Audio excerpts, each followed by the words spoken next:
Greetings and salutations, welcome to a brand new Fantasy Premier League episode, and there's huge news, guys, there is huge news. Let's scroll down, here's the league, ignore all these people, they don't matter, I'm on the front page, I'm on the first page of the league, come on, it's a slow climb, but we will get there eventually. We've moved up a few spaces, done alright, they had a mediocre week, to be fair, better than the first week. That's for sure. So today I'm going to talk about my transfers, who I've got rid of, who I've bought in, all that good stuff, any sort of tactical changes. And so the league is coming on nicely. There's now 77 teams in the league. We've got another 5 coming in at the weekend, which is just amazing. So thank you so much for the support. I hope you're really enjoying it. I'm actually really... Before, I've done fantasy leagues in the past, but I always kind of, I'll make subs for the first few weeks and then just not really bother, forget about it for a week or two, and then think, oh, well, it's too late now, and just not bother. But this has really helped motivate me. I'm not trying too hard because I've got Liverpool players for a start, so I'm not trying that hard. But it's really good fun. So the top scorer of the week was Mr. Jack how do you spell your name? How to say your name? Ibbotson. Giblets. Right, Giblets got the top score of the week and he remained top of the league. 89 points. Well done, mate. There's also a bunch of people with 82 points. Hang on, my cat has just walked into the room and he wants to climb out the window. I'm upstairs, by the way. No, Midge, you can't go out. I Don't Drink Water is 82 points. There's a bunch of people. Go Spurs, we've got 82 points. Sporting Lesbian. Love that name. I'm so childish. There's a bunch of players on 82 points this week. So, because there doesn't seem to be a way of checking week by week on there, you can check by month, which doesn't help me because I'm giving a prize away to the top scorer each for a week. I have to write it down. So Giblets is now, the score to beat in a week is 89 points if you want to win that 10 quid Steam game. Midge, you can't... No, Midge. What are you doing, buddy? You can't be on the video. But I was relatively happy. So I've made some changes. A change, in fact. It was quite an interesting one this week because one of my players, I play 4-3-3, and Andy Carroll was injured. Like, he's dead. I think he's actually dead. So I need to remove him from my team. Okay, but last week's change was that I removed Mane because I knew he was going to be not fit. And so I took him out of the team, bought in Pogba, who did okay. But I was like, okay, but Mane's back, and I really love Mane, and I think he's going to be superb. And the cat is trying to drink the milk from my cereal. Go away, cat. Go away. So it was a case of, well, do I get rid of Andy Carroll and bring in a new striker, relatively cheap striker, or do I switch to a 4-4-2? Use my one substitute to get Mane back and then play Jordan Ibe on the wing. So I thought, okay, yeah, actually, I'm going to do that because fuck it. Because I think Mane's superb. And yeah, there's actually a couple of changes I would like to make. Obviously, I could make more, but I want to try and stick to the one sub a week thing. I know you can make more subs and you lose points and stuff, but I just want, as a fun sort of mess about, I kind of want to try and stick to the one, because in an ideal world, obviously I would swap Andy Carroll out, and I'd also swap Divock Origi out because he doesn't seem to be in favour. I don't know what will happen at the weekend, whether we'll start or not. I think we're playing Tottenham, aren't we, on the Saturday kickoff, so I'm not sure if he'll play or not, but Carroll obviously is the next one to go, and then Divock Origi is the one after that. So here's my team. So we've now gone to the 4-4-2.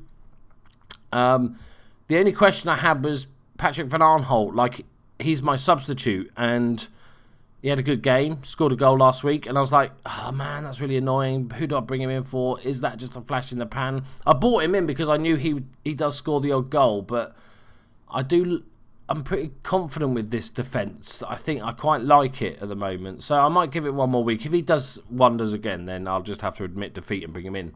So the games this weekend, let's go through them. So we're playing Liverpool playing away to Spurs. I think Liverpool are in a weird position. I think actually we'll do better against Spurs than we would do against Burnley. Just because I think we're better against teams that play football I'm not saying Burnley didn't play football, but it was like, 2 banks of 4 counter-attacking, where Spurs are actually going to go for it a bit more. And I think if somebody comes out and goes for us, then we'll do better. So I'm hoping, and Spurs have been okay without being spectacular, so I'm hoping for a cheeky, I was going to say 1-0 win, but we never really keep clean sheets. So I'm going to say 2-1 win to Liverpool. Obviously, don't use these guesses as to put money on, because you're an idiot if you're following my advice. Then we've got Chelsea-Burnley. I think Chelsea have got a big season this season because Man City and Man United both look really good. I think they need to beat Burnley. I think Burnley were very lucky against Liverpool. No matter you could say, they took their chances, but they had 3. They had 19% of the ball. On another day, it could have been 4-0 Liverpool, and nobody would have gone, well, that's unfair to Burnley. So I don't think Burnley were that good. I think they just had one of those games, football manager games. When you get FM'd and you play really well, that doesn't happen. Liverpool obviously didn't take their chances, didn't create enough good chances, but I think Chelsea will easily have enough to see off Burnley. I'm going to go for a 2-3-0.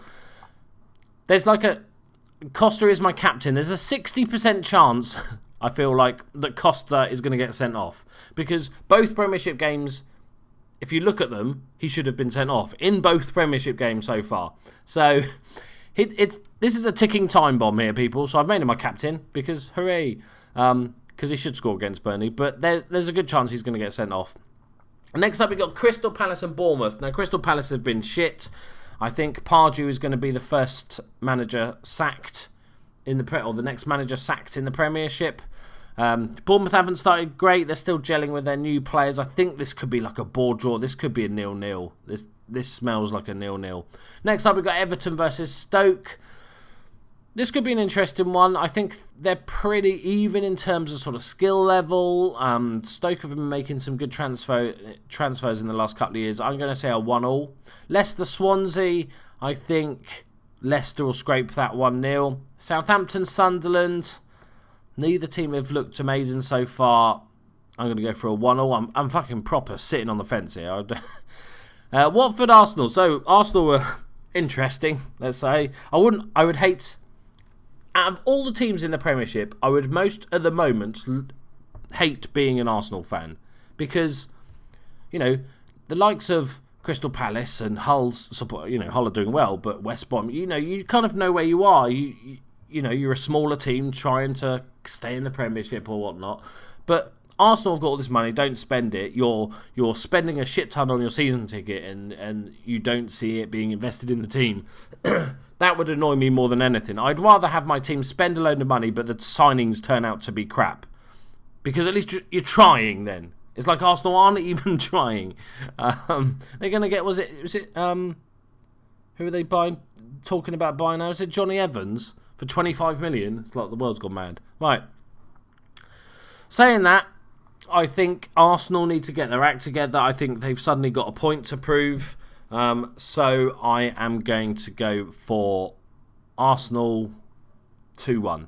Next up, we've got Man United Hull. Hull have started amazingly well. I think this is going to be a very tricky game for Man United, but I think they'll just scrape it. Maybe like a 3-2, a 2-1. This is going to be a lot harder than a lot of fans thought at the beginning of the season, that's for sure. West Brom, Middlesbrough, your guess is as good as mine. 1-1, because reasons. Man City, West Ham. I don't know if Payet's back. I know he was out for the last game, but they've got obviously Andy Carroll. They've got a bunch of players missing, important players. So Man City look like really good. Aguero's on fire. And I'm going to say a 3-0 victory to Manchester City. Right. So the player I did removed was, I forgot to tell you, when I brought Mane back in, I took out Roberto Firmino because he's got a stupid, weird top knot. And I'm not having a top knot in my team. So, I've got Pogba, he's got ridiculous hair. But, yeah, top knot is just too far, okay? Anyone with a top knot is out, okay? It's new rule, fantasy rule. No top knots allowed in my team. But I think I've got a pretty decent team. I think the main reason I'm not doing really well is because I'm shit at fantasy football. But the other main reason is that Ibrahimovic and Aguero just scoring a shed ton of points at the moment, and I have neither in my team. Nor can I afford them unless I did some sort of a couple of substitutions and stuff. And for that reason, I'm probably just not going to bother. You know, I'm not a sheep, man. I'm going to forge my own path to mid-table mediocrity. Right? You can't tell me what to do. Right, so there's my deal, guys. Let me know in the comments how your team is getting on. What substitutes you've made this week. Who is your big signing? Or I'd like to know from the people that are making more than one substitute. Has anybody actually made multiple substitutes and took the points hit? Obviously, also my girlfriend is in the league now, so if any of you get beaten by her, I will be making fun of you. She's currently 51st, so only just behind me. We did our teams totally separate, and so if she beats you, midges more orders. If any of, we're just going to laugh at you, okay? We're just going to laugh at you for the entire rest of next season for being beaten by a girl. There you go, guys. Let me know in the comments your teams and all that good stuff and who you think is going to win at the weekends. And I'll see you in the next episode. Bye-bye. Love you all. Bye-bye.